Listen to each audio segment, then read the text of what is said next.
There are two key mistakes that you might be making right now that make it very hard for you to get what you want. And I want to share in this video what those mistakes are and what you can do instead, what you can do right now to radically increase the rate at what you get what you want in life. Because as a nice person, you might have found that it's hard to get what you want. You're often overlooked. You might feel dissatisfied in your close relationships, your intimate relationships at work. It might feel like people don't care about you. It might feel like you are a doormat or people walk all over you or they take you for granted, and you might think it's because, oh, there's something wrong with me. Nothing could be further from the truth. It's that you're not asking effectively, and there's two key reasons why. And let's share them with you right now. The first reason is you have an internal dial that's turned way too far down, and that dial is what you might call selfishness. Now, I know selfish is a dirty word, and the nice person is never going to be this horrible selfish person, but nice people have a misconception where they think that selfishness is a light switch.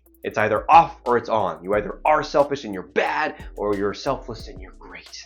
No, it's actually a spectrum. And think of it as a knob or a dial. And if the dial is turned all the way down, that's not healthy. That's actually called self-denying, in which you don't even think that your needs matter. You think you're bad for having desires and needs, and therefore you have to keep them hidden and pretend like you don't have them. Now, on the other side, if you turn the dial all the way up, sure, that could be problematic. If you're like, look, I don't care about anybody, and I'm just gonna stomp on faces till I get what I want. Sure, that's problematic too, but guess what? That's not what you're doing as a nice person. You're way too far down. And so you gotta bring yourself up to the healthy middle level of what's called self-interest, and that is becoming more selfish, up on the dial to the healthy range. This means you start by asking yourself, what do I want? What do I want with my partner? What do I want on a Saturday? What do I want at work? What do I want in this meeting? What do I want from this situation? What do I want? And at first, for the nice people I work with, this kind of feels a little selfish. Something bad's gonna happen. The referee's gonna jump out of the bushes and say, whoop, bad, you're being bad. But guess what? None of that happens, and you need to start doing this in order to be able to ask for what you want, because you can't ask for what you want if you don't even let yourself know what you want.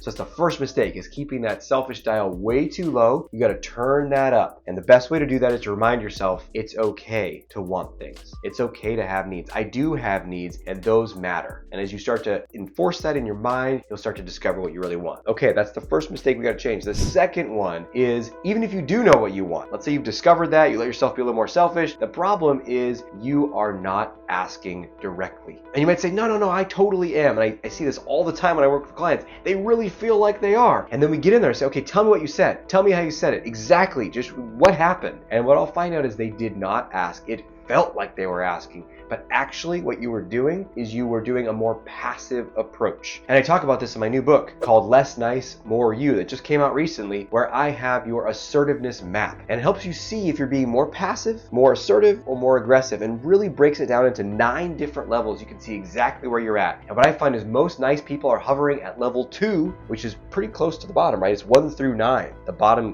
1 is the most passive. Most people are at 2, which is that you hint at what you want. I'm gonna give it a little hint. Oh, it would sure be nice if we did that thing. Oh, someone say, hey, can you take care of this thing at work? Well, I do have a lot going on.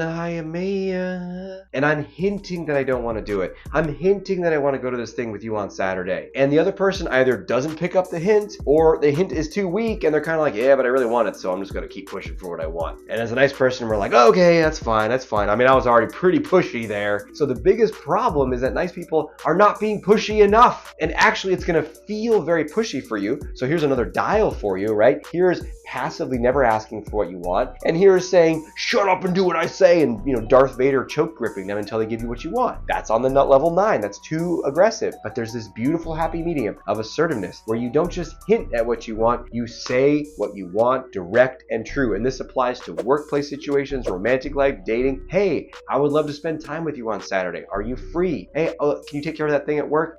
Actually, I have a lot on my plate. I'm not going to be able to get to that, but I'd like to do it for you by next Thursday. How does that work for you? Do you see how direct I'm being? And the reason we don't do it is because it's vulnerable. It's scary to ask for what you want directly, but that's the kind of courage you need to break out of the cage of niceness and fully live as yourself. And again, if you want more fuel, more guidance, more specific actions, check out my brand new book, Less Nice, More You. You can get it on Audible, Kindle, paperback. Read that. It's a